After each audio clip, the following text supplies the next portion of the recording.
What's going on, everyone? Welcome to the Drop Dad podcast. I am one half of your hosting team, Troy Green, and with me, as always, my what do we go with? Heterosexual life mate? Heterosexual life mate. Yeah, Kevin Peterson.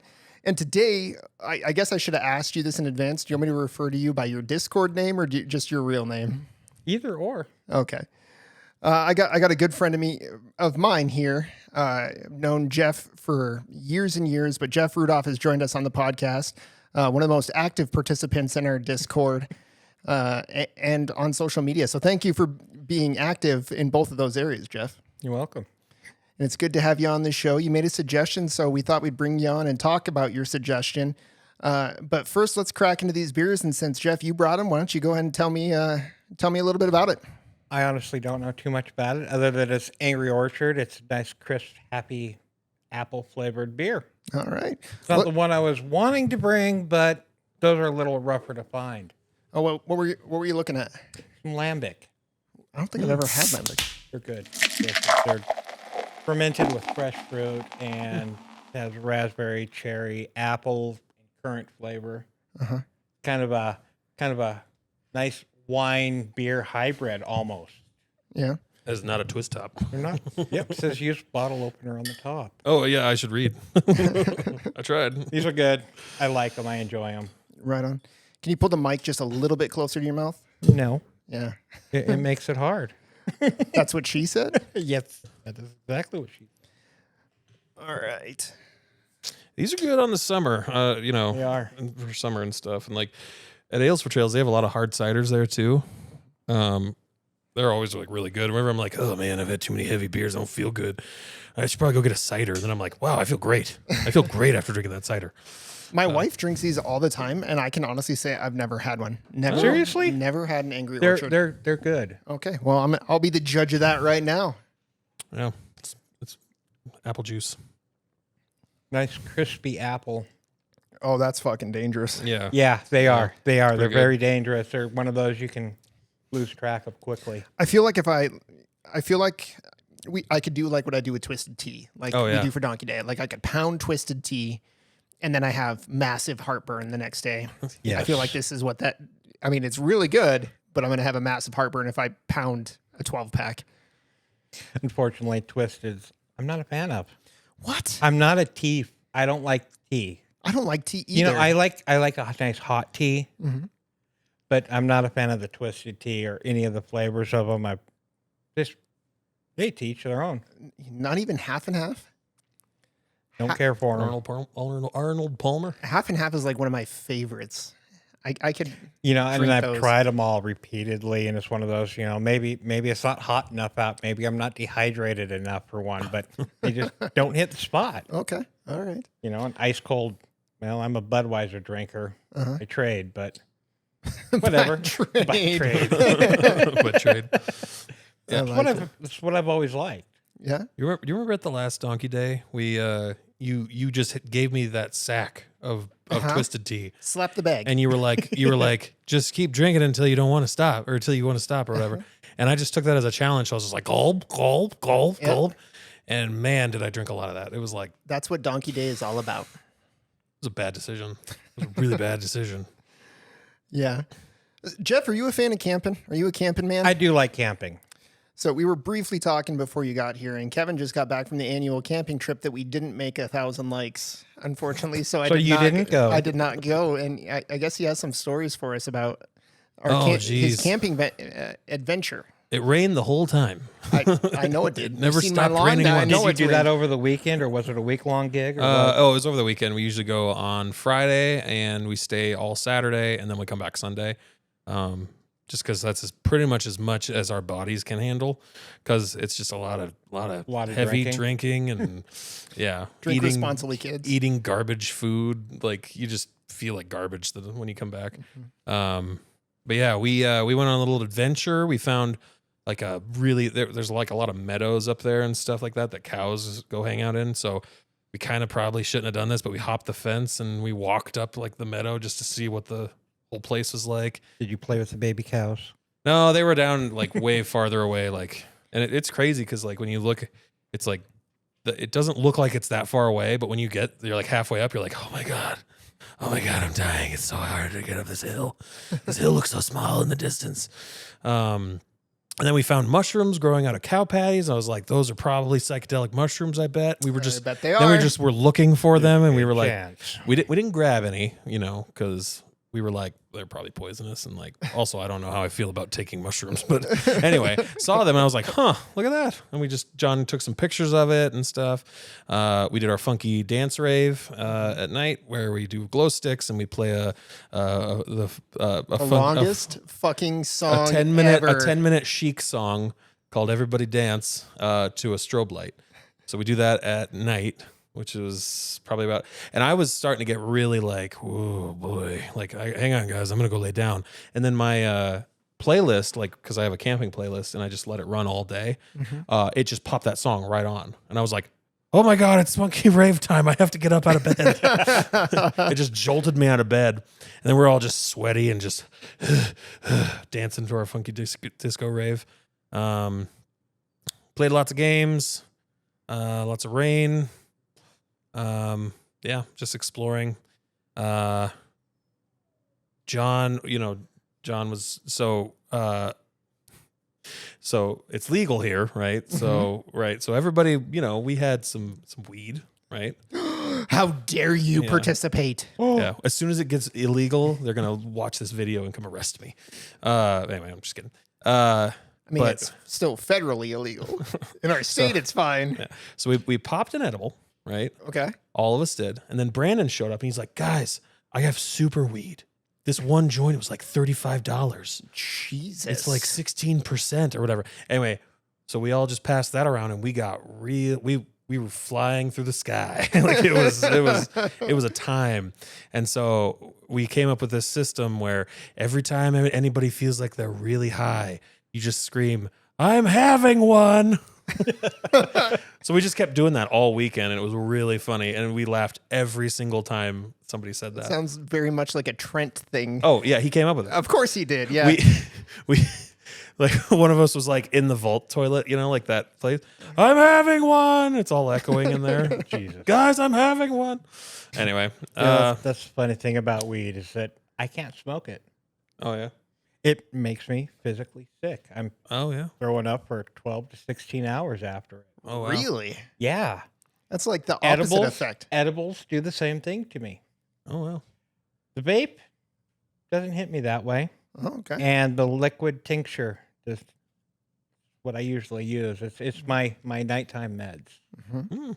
Wow. Take some of that when I get home. Night, you go?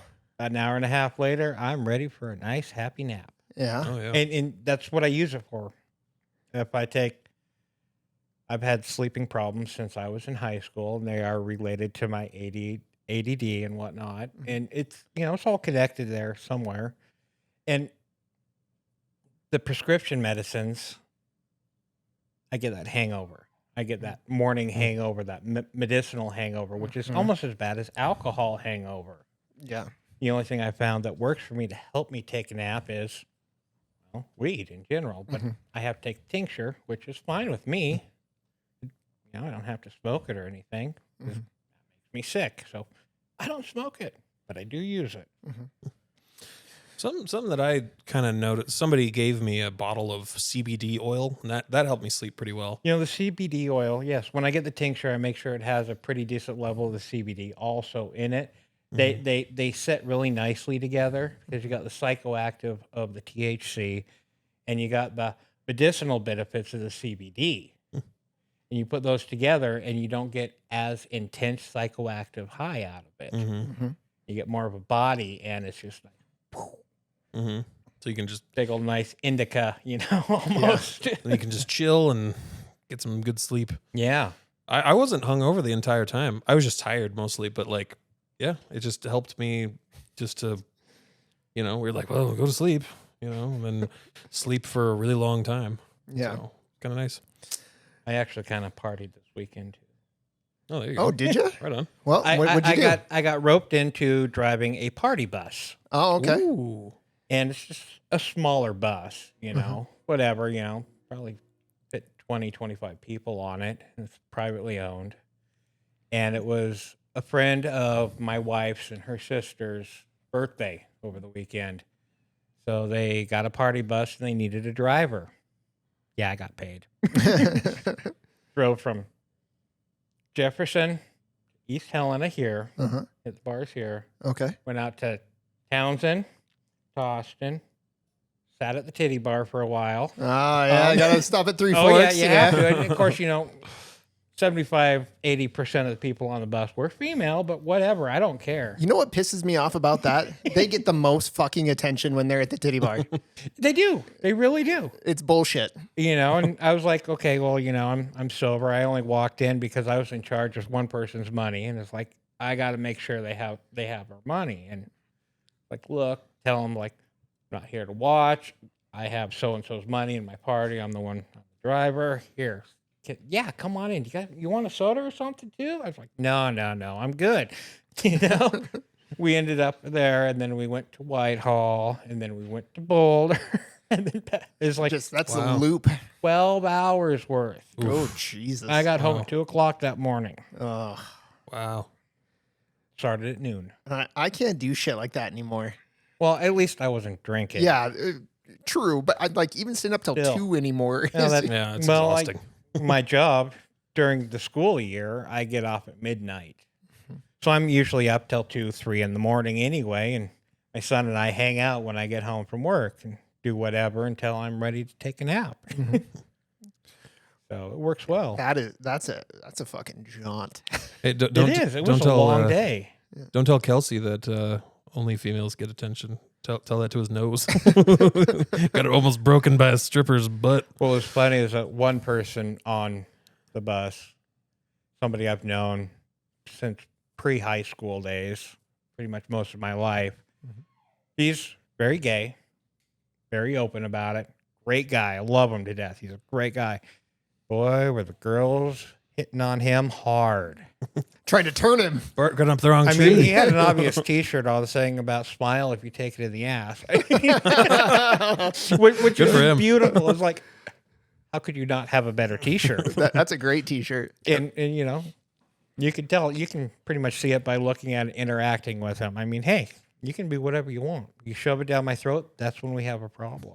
I bet you would have a problem if you shoved it down your throat.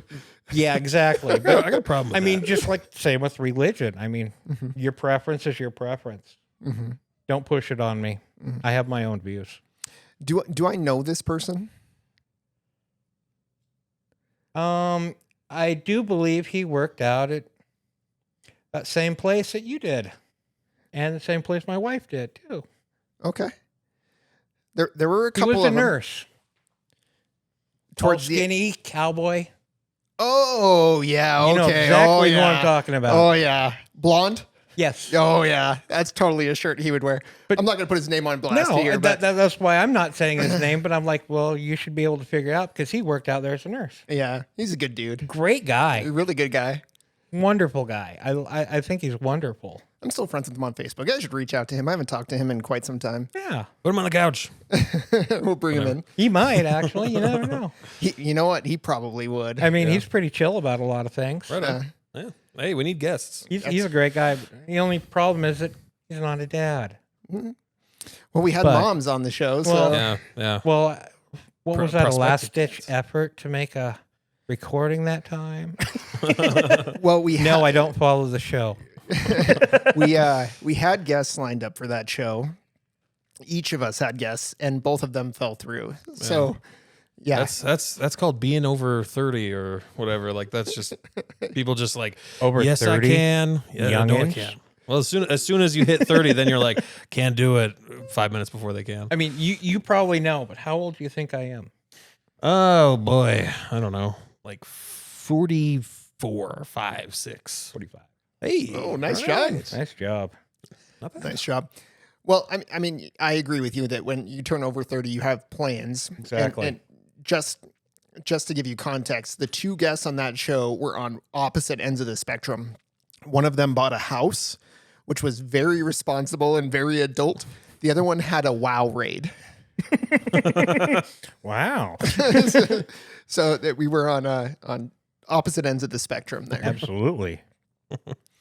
I want to kind of go back to something you had mentioned when we were talking about the camping. You are an adult with ADD. Yes. And it's kind of a thing like, oh, like even I've said it, oh, my ADD is kicking in. Like when I do something or, you know. Have you ever been diagnosed with ADD or ADHD? I have not. Anxiety? I have not. Depression? Well, who doesn't have that? I mean, let's be honest. My wife is convinced I have seasonal depression. Oh, you know, mine's more seasonal than anything, but yes, it lingers for the rest of the year. Mm-hmm. Usually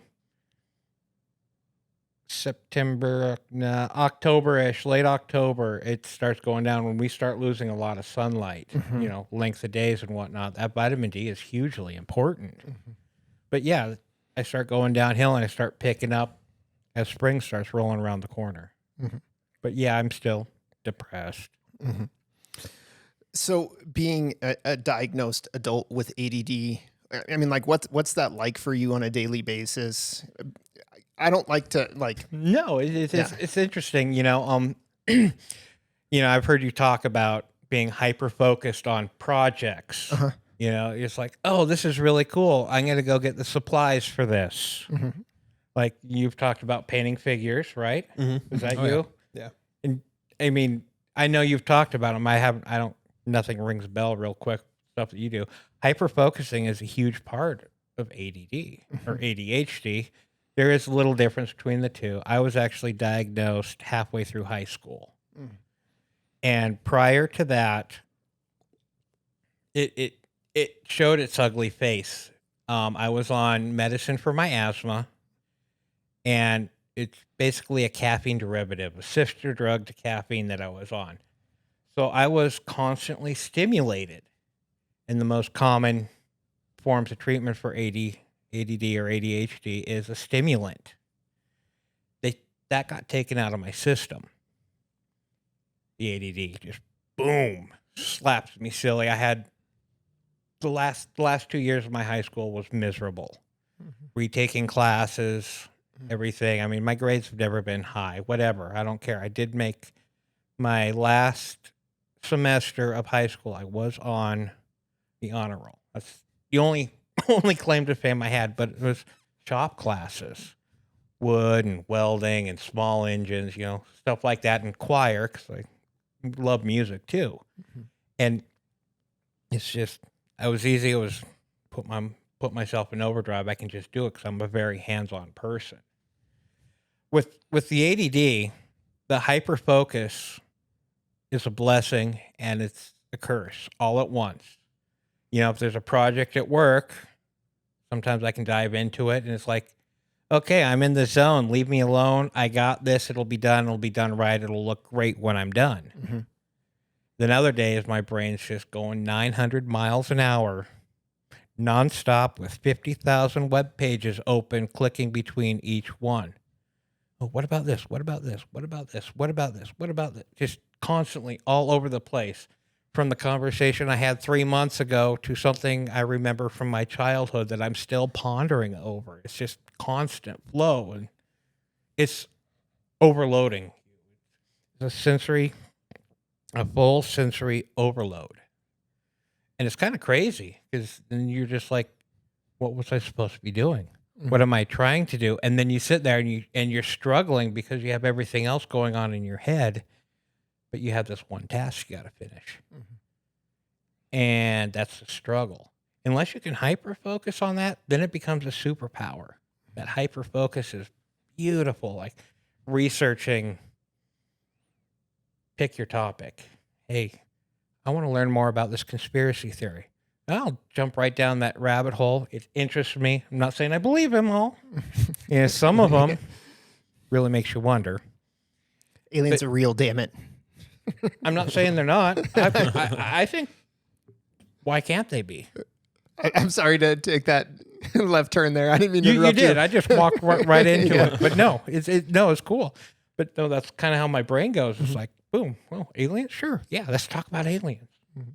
Oh, deep state? Well, let's talk about the deep state now. Oh, you want to talk about cars? I got you. You want to learn about welding, locksmithing? Hey, I got you. Working with wood? I got you. What do you want to learn? I'll teach it to you. It's literally all over the place.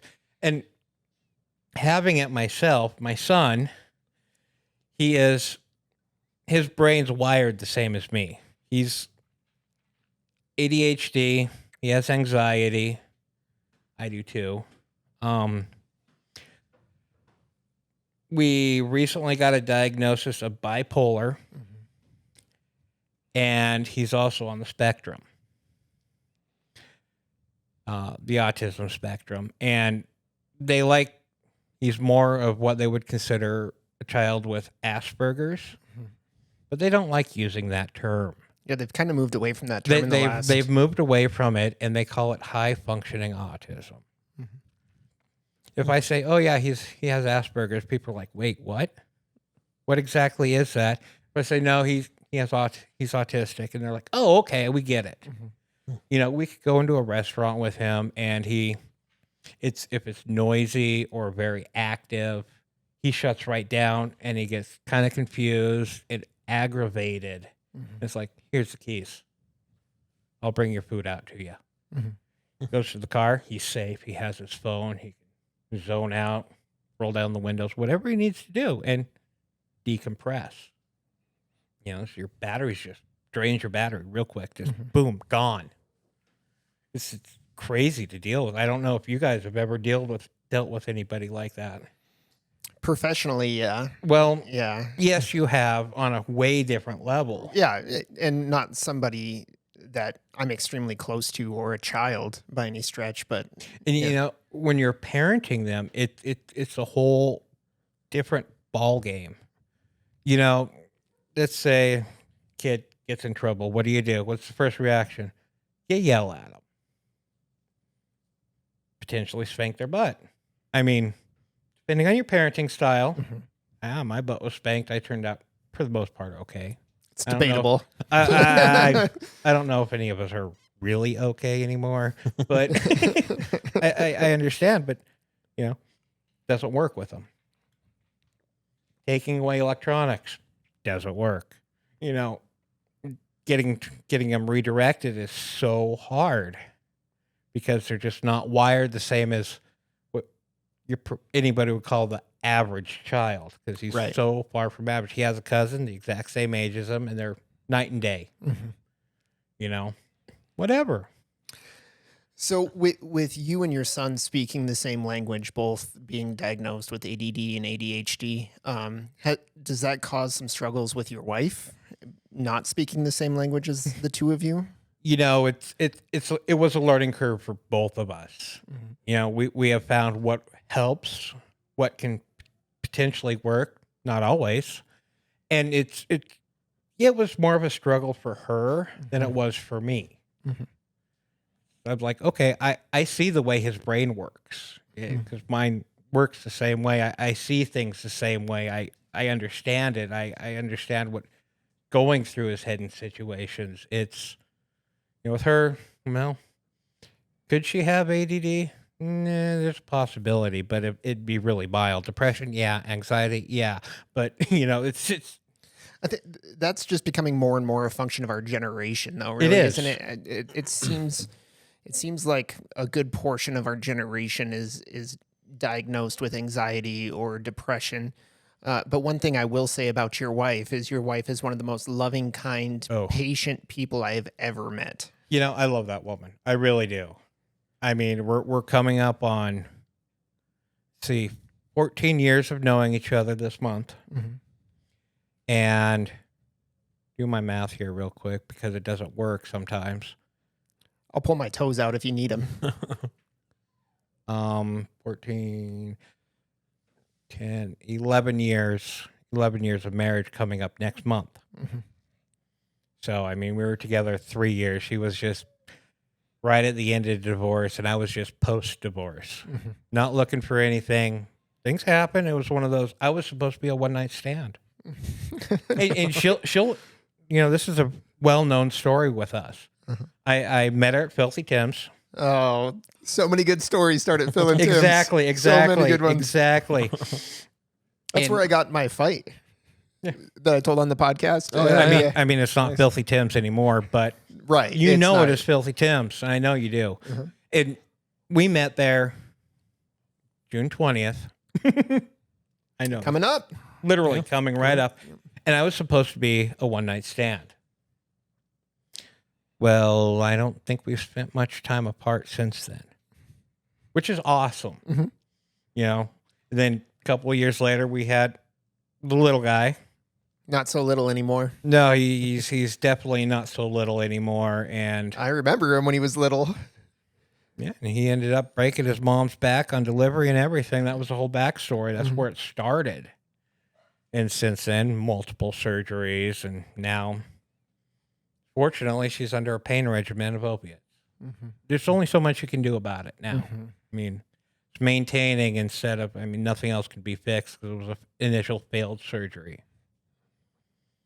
So it happens. It strengthened our relationship. Oh, sorry. Oh, I was just thinking about, so do you guys remember in the 90s when every kid was getting diagnosed with ADD and ADHD and all that? Mm-hmm. You remember that? So something I noticed In now. the 90s? Yeah. Whenever. I think it was the 90s. was like, Maybe what, like 10 early years ago? 2000s. Early 2000s? Yeah. Yeah. And every kid, it was just like, oh, you are bored in class? Well, here's some pills. You know, like that was kind of like It every. was a go-to diagnosis. Yeah. It really was. Yeah. Prozac Nation. And nowadays, like you go on like, YouTube Shorts, TikTok and stuff like that. And everybody is like, if this sound, put your headphones in, and if this sound is really attractive Like to you, the 4D you might and have the AD ADHD. audio. Yeah, and it's like you got to get like a real diagnosis. Like Yeah, self-diagnosing is so dangerous because then you're like, well, I got on these pills and they didn't work. Well, because you're not really, you just. And the amount of medicines they have for them affect everybody differently. Oh yeah, for sure. With the ADD, caffeine, stimulant, coffee, soda, take your pick, it doesn't perk me up. It mellows me down. Mm-hmm. Drink a pot of coffee, oh, I'm ready for a nap. That's a very common thing with a lot of people that are ADD. It's like a backwards. Exactly backwards. And things that should be lifting you up don't. Mm-hmm. Like, oh, yeah, this is my 17th energy drink of the day. How are you not tasting colors? No, I'm ready for a nap. But we need the stimulation. I'm sitting there fiddling with a bottle cap, keeping my hands busy. It's stimulation. Mm-hmm. It is common. So was it interesting, or can you kind of walk me through, like when you guys first had? Can I say his name on the podcast? Or, yeah. Okay. When you guys first had Jace, was that a difficult adjustment for you as a parent, because babies do not follow any sort of regimen? Oh, geez. Which could be very difficult for somebody that needs a regimen, or is like if you're hyper focused on something and then you get a baby screaming in the next room, you have to go address the baby, You have to. Yeah. He was actually a really, really happy baby. He was a couple weeks early. He was supposed to be a Thanksgiving baby. Mm-hmm. Had him a little early. Whatever. It happens. A little complication. He wasn't done cooking. He was delayed. He's been through delayed speech, delayed motor skills. He started walking much later than the average child, what they like to see. His speech was next to non-existent. He went through many, many years of speech therapy. So, we had to adjust for that, even at a young age. Mm-hmm. And, of course, physical aspects of being able to hold things and do simple tasks that we all take for granted. I mean, hey, wiping your butt's one thing. It's like, whatever. But no, it takes a while to get that fine motor and major motor skills going. And there was, like I said, there was a lot of occupational therapy going on with him for many years, up until, I want to say, it was like 8 or 9. Mm-hmm. We were taking him in weekly to here in town to the Intermountain. And they did a lot of work with him, and it's been amazing. Mm-hmm. He's come so far. And if anybody needs tips on teaching their kid to speak and read, subtitles. He always enjoyed subtitles on the shows. So not only was he hearing the words, he was seeing the words. And some words he still has a slight bit of a British or a UK accent saying them because of one of the YouTubers he watched all the time. That's a good way to develop accents, though, and some Exactly. voice acting skills. You know, there you and go. it is true. It is really true, you know, and then he almost taught himself to read that way. I mean, he was learning the alphabet with sounds before your average kindergartner was. And his reading ability is actually pretty high, and his comprehension of it all now because, well, he was exposed to it a little bit earlier, but he wasn't verbal at that time. So it all came at once, and he learned it, and he read it on the screen and everything, watching movies or YouTube videos or whatnot. I mean, yeah, he screamed, yeah, we're right there. I mean, I would take naps on the couch together. We never had him in daycare because the wife and I worked opposite shifts, which was perfect.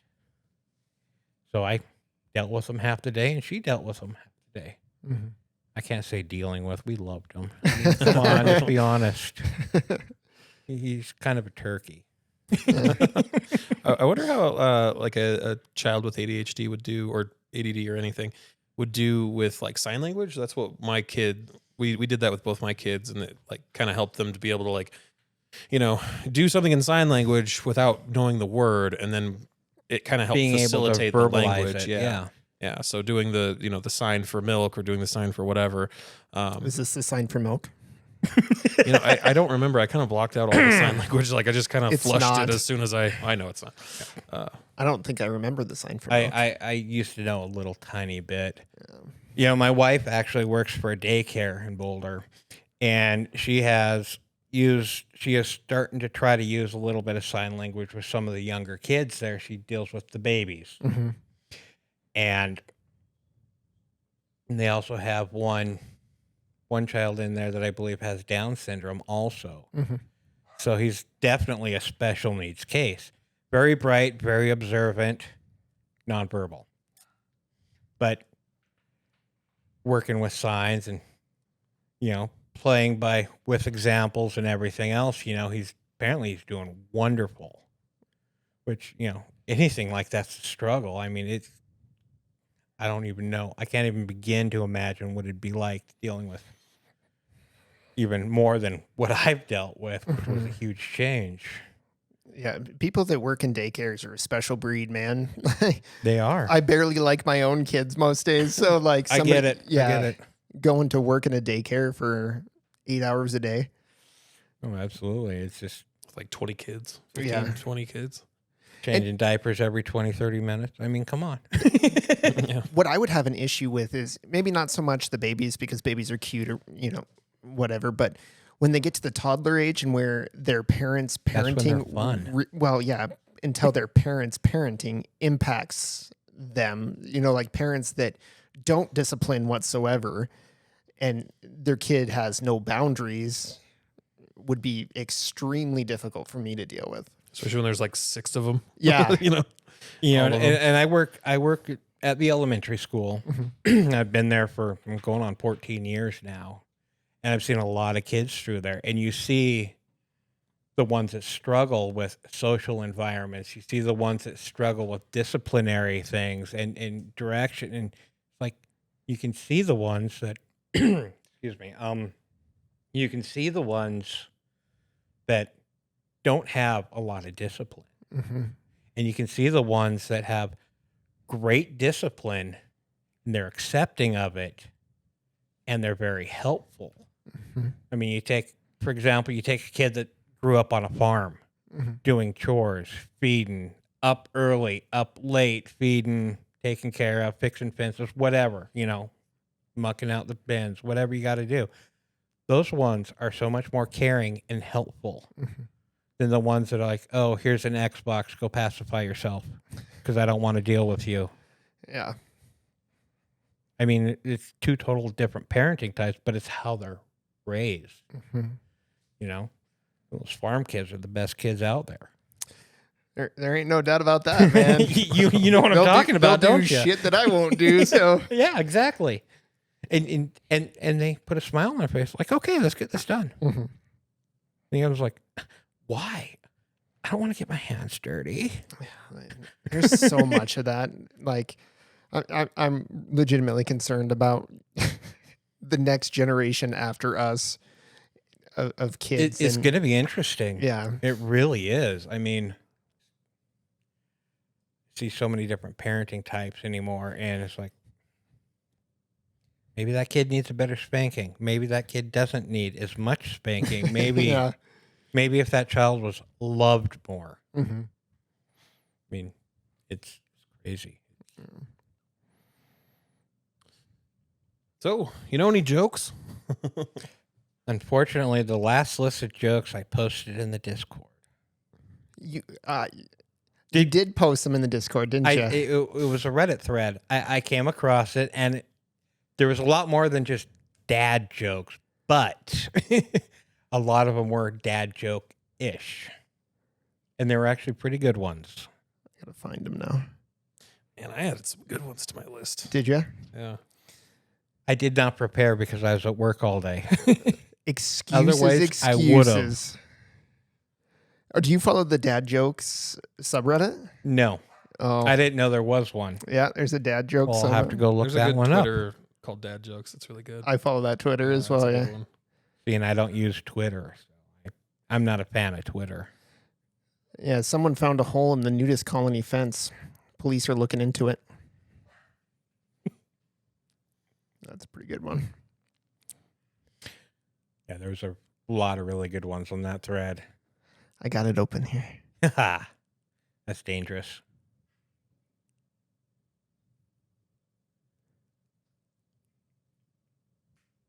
Yeah, I've saved every joke we've told on this show.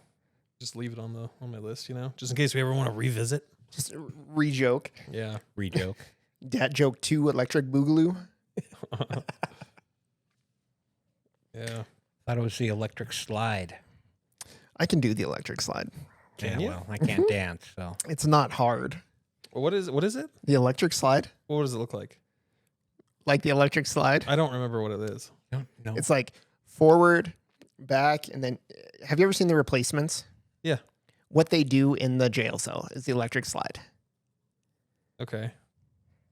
Now you're been a trying to long time. picture it. It's been a long time since I've seen that movie. Are you wanting me to get up and do the electric slide? Kinda for I'm the not show. gonna do it for that. the show, man. We don't even have a camera for it. You're just not committed.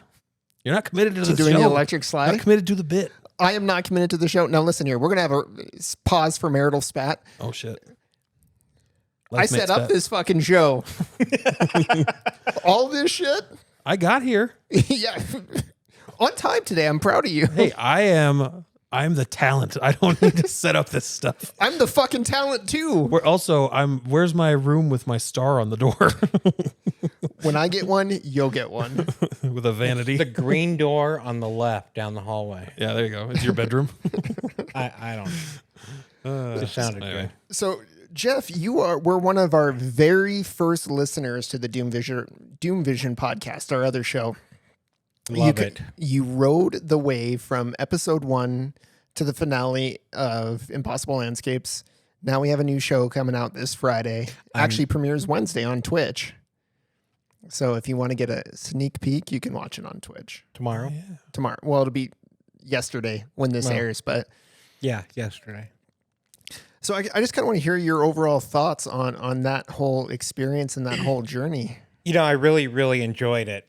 It wasn't all, oh, you turn left down the cavern and, oh, there's a treasure chest. Oh, you touch the treasure chest. Ooh, a ghoul jumps out. It was, I enjoyed it because I'm a visual person and I'm watching the scenario in my head as it's being taught.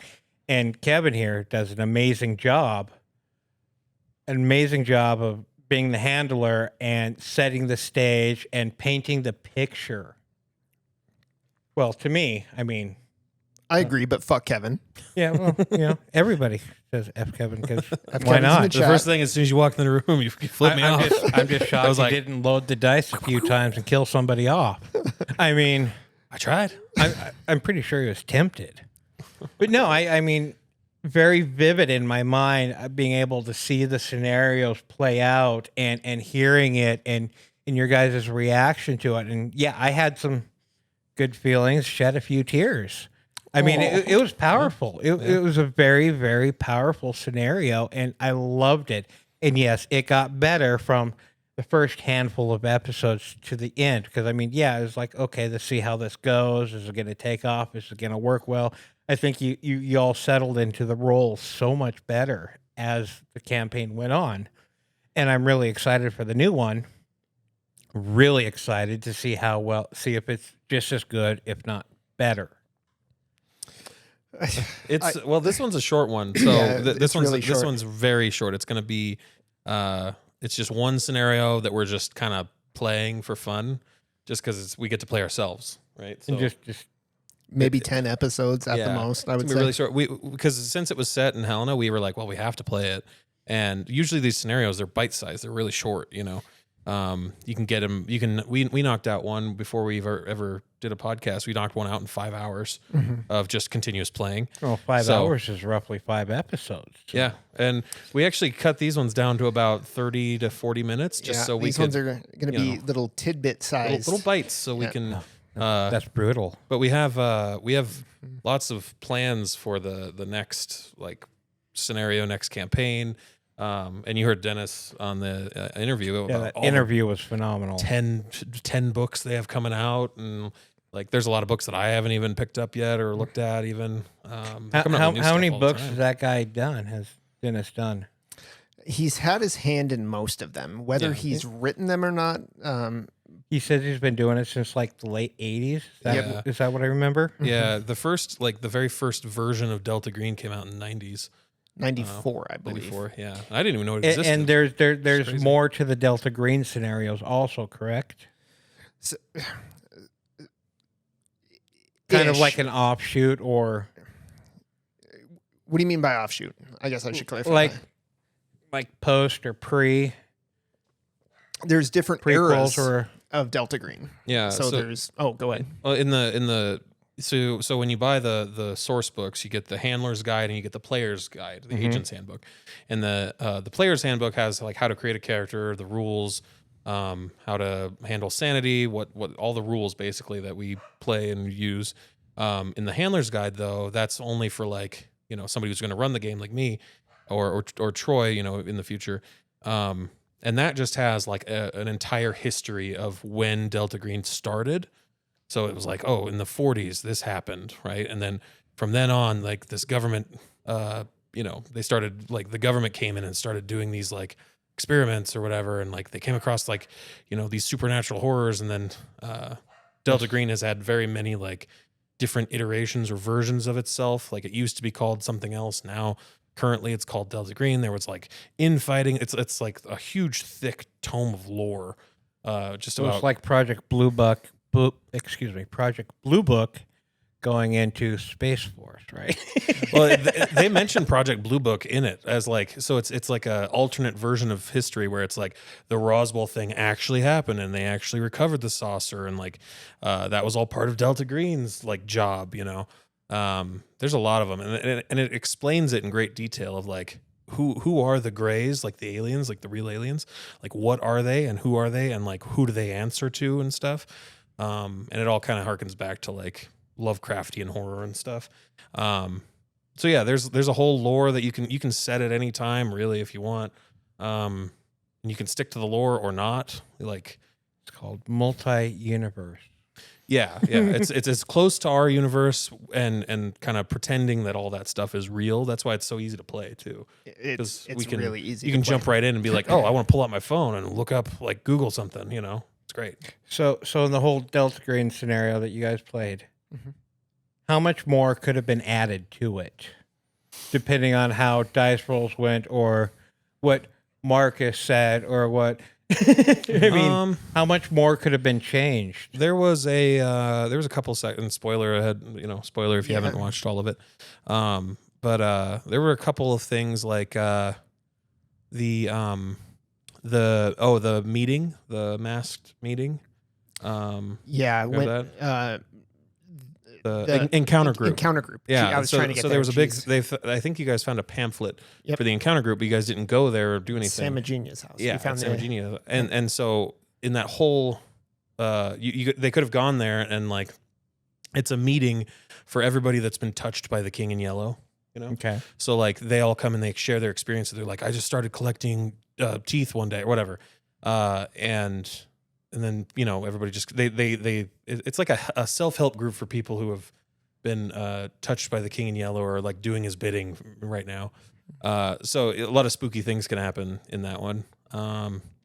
We kind of shortened the first part of season 3. Yeah, that one I that's like my biggest, like, I wish I would have like really bolstered that one, season 3, to make it like more interesting.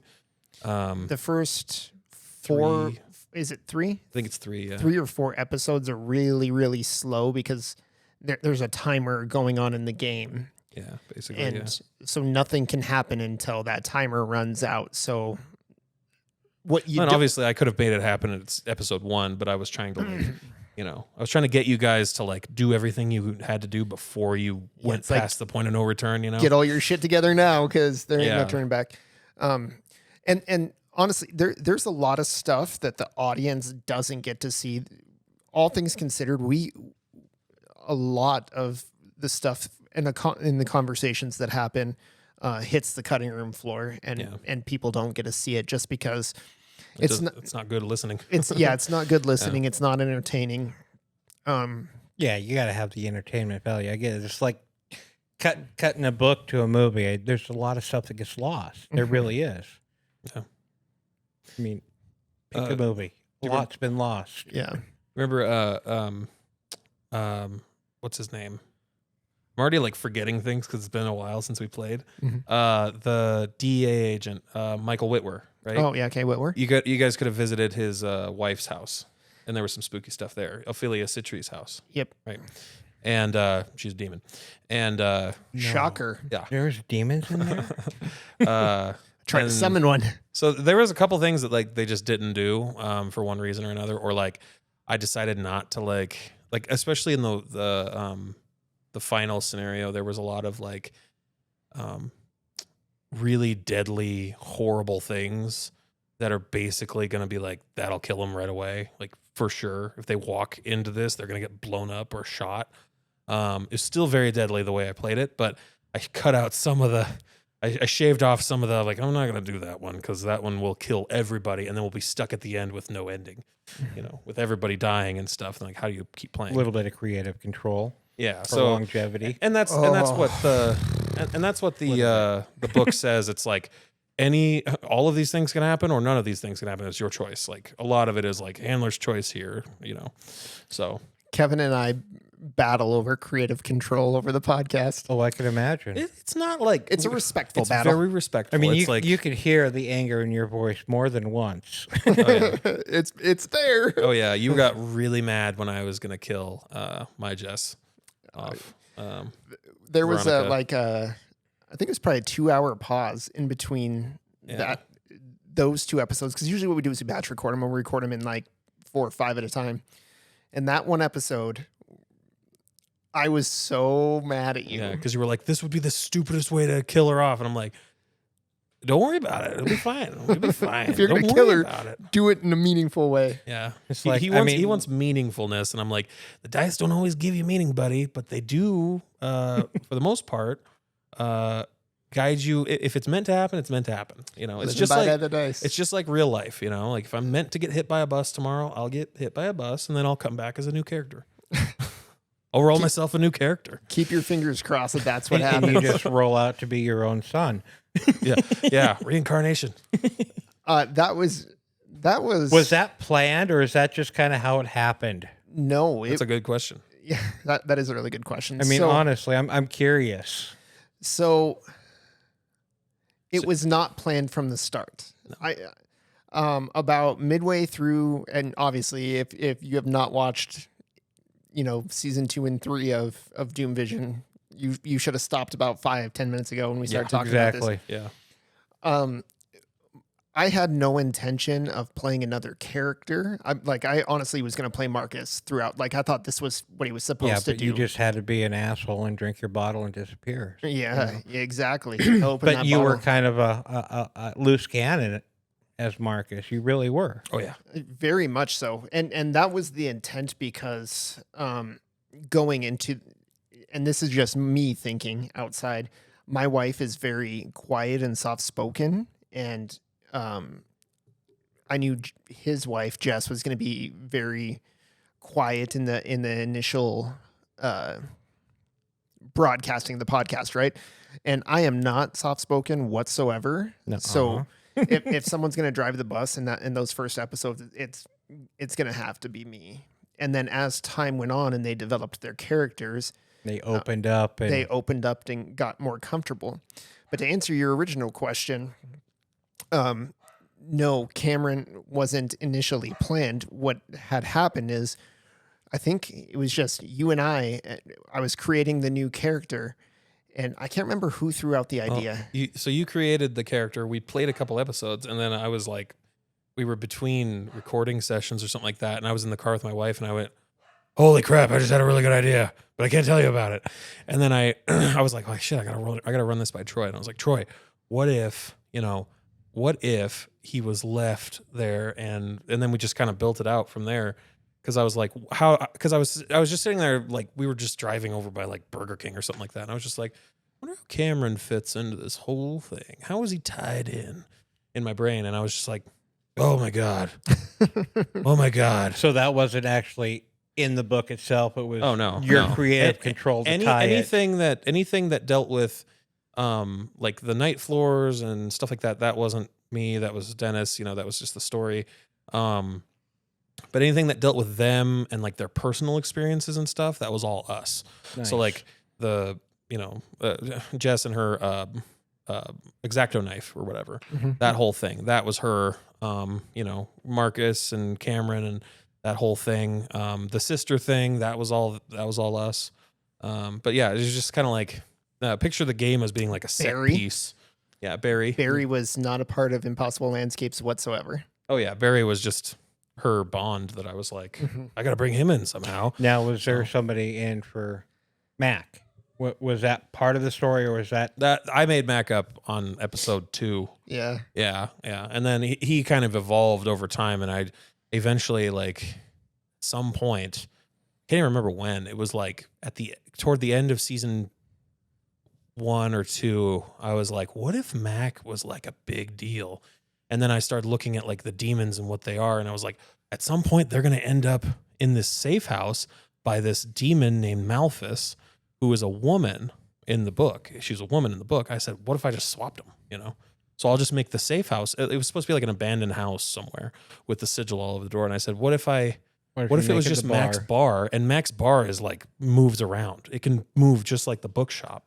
So I was like, oh my God, I can't wait for the fucking find out. I was so excited. Like that room in Harry Potter, the room of requirement. That's what it is. Yeah, exactly. Yeah, I was really excited. I love Mac. It's only there when it's needed. Exactly. Yeah, exactly. I had the hardest time saying goodbye to Mac. Yeah. It was that it still gets me. I can't watch that episode anymore. Yeah. Too many times we watched that episode. I think I've seen it probably 5-10 times now altogether, but kills me every time. And I've actually listened to each episode at least twice. It helps set it into my head a little bit. I was like, okay, did I miss something? Did I not miss something? Did I catch it all? See if there was anything I was missing. And hey, I think. Oh yeah.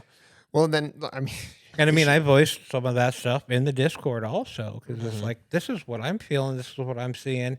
Is it true? And I'm like, oh, you're going to have to wait to see. I was like, oh, come on. Really? Come on.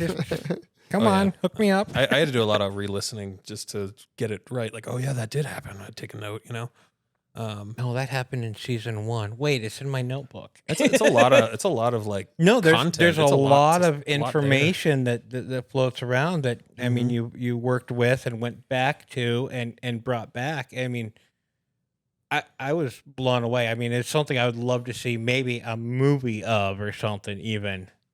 Funny you should say see that. We've thought about that. I saw that. We've thought about like how cool would it be to It see would this on be. the screen. It you know? really, honestly, would be. We've done some exploring into some animation based things and using the audio for the podcast as animation. So if you know any good animators that want to work for free, let me know. They want to work and not get paid for it. Yeah. Have you tried? I have tried. Is it painfully horrible? It is hard. not good. Yeah, it's hard to get AI to do what you want. No. Every now and then you hit the jackpot, and the next time it's just like a basket of Chat GPT is a good friend of mine.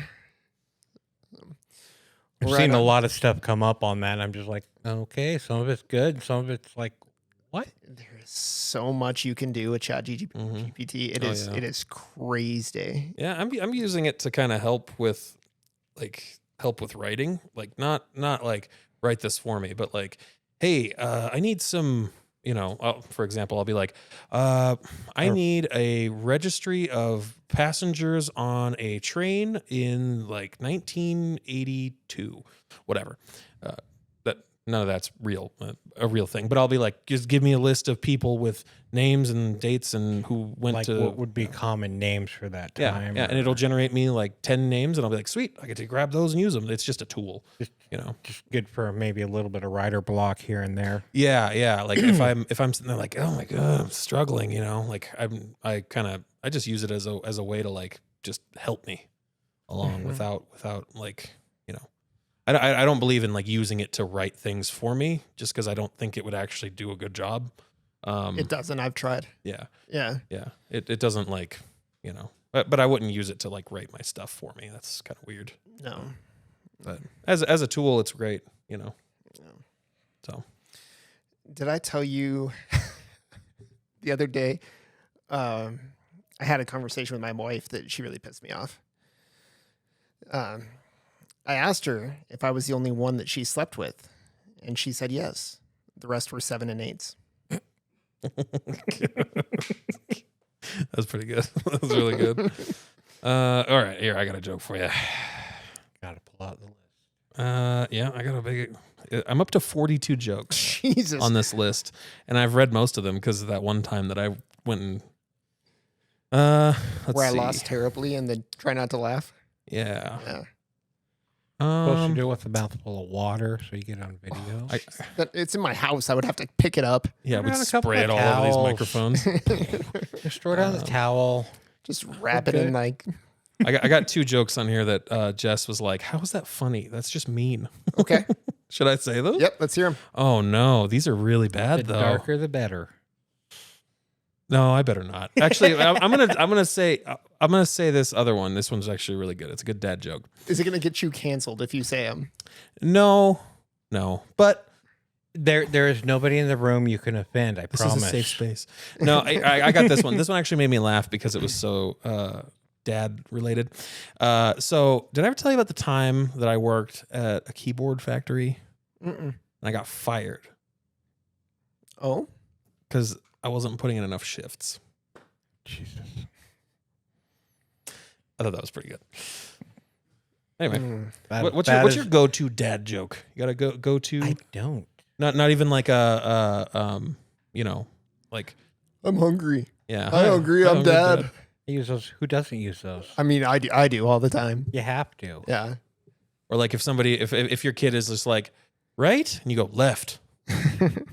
I'll be right back. No, I'll be left front. There you go. See? You can't help it. You gotta like. It's the only way that it's the only thing that keeps me going. It's just watching my kids go. Oh God, that was really bad. And of course, that's what she said. Always fits in the Always. most beautiful places. Exactly. Sometimes boss doesn't like him, but whatever. Boss doesn't know good humor. Well, right on. Well, Jeff, thank you so much for stopping by with us and kind of chatting Absolutely. and being open with us. Is there anything you want to promote while you're here? I have nothing. Nothing. Come chat with you in the Discord. Absolutely. Okay. I'm in there. Is Any Jeffrey Reindeer in the Discord? Been there for a while. And one of I our think. first. Yeah. Well, I've been supporting you through your endeavors for a little while now. There's been a Couple lot of them. Yeah, a couple 2 or Ponzi 3 years, schemes, maybe. pyramid schemes. That No, you he were used doing. to No come in- pyramid schemes. There's more of video streaming. Yeah. A lot of Fortnite and Rocket League. I'm was talking to Kelsey about Fortnite today, matter of fact. He's like, you should come back and play it. They have no building. I'm like, no, I'm good. I know it's been changed a lot since those days. I don't know. Yeah. Because I'm not much of a gamer. If it's a game, it's Minecraft. I love Minecraft and Who doesn't Tetris. like Minecraft? Tetris is like my jam. See, that makes sense with going back to like the ADD thing, like putting together like a puzzle or like Yes. or, you know, just focusing on like, oh, I'm gonna build a castle today. Yeah. Like that's right up there. And of course, Makes sense. Legos and Mhm. Minecraft are Oh yeah. pretty similar. Have you ever played Ark? No. Yeah, that's kind of a builder game. It's not exactly like Minecraft, but it's like a survival too. Yeah. You might like Ark. You get to tame dinosaurs and ride them. I have a server. Do you? I do. I'll have to shoot me that info and I'll check it out. Yeah, you start off just like Nothing. with nothing, not even clothes, and you have to go and like punch trees and like get the fiber from them and build like get the wood from it and then start. Everybody building. needs more fiber. Yeah. I would consider it pro level Minecraft with dinosaurs. No ocelots or cats or horses. There's a lot. There's big giant There's a beavers unicorn. and stuff. Yeah, there's Ooh, beavers. there's a One unicorn. There's beavers. It's a really fun game. Yep. I've got out of it for a little bit, but I've been wanting to get back in. Beavers like they'll just build dams. Is it a the whole time. PC or I play on PC. Yeah. Yeah, it's on console too though. You can play it on Xbox which and consoles? stuff. Xbox. I think All of them? Xbox. I think it PlayStation 2, right? Yeah, it's He- on he most knows. things, yeah. Do you play Ark? Do you play Ark? Yeah, it's fucking awesome. And But off camera, we have my 12-year-old son talking. If y'all heard that, so I'll put the like transcription below. The one downside is that you can't cross plat. They don't have cross platform to play on servers anyway. But anyway, I digress. Great game. I'll have to check it out. Yeah, for sure. Do. Well, thank you guys so much for watching the Drop Dad podcast. You can follow all of our socials that are somewhere above on the screen over yonder. Here, there, everywhere. Exactly. Make sure you like, sub, follow, tweet. Come talk to us in the Discord. Yeah, come talk to us in the Discord. If you want to be a guest and you're a dad out there, reach out to us. We'll have you on the show. We can If do you're it not digitally. a dad, if you're a prospective dad, if you're somebody who says I don't want to be a dad, we want you on this show because That's we got to an talk about interesting like perspective. you know the anti-dad. The anti-dad. Yeah, How does he ever get his New Balance? yeah, Ooh, yeah, yeah. No dad they're jokes for them. stuck in Sketcher world. Yeah.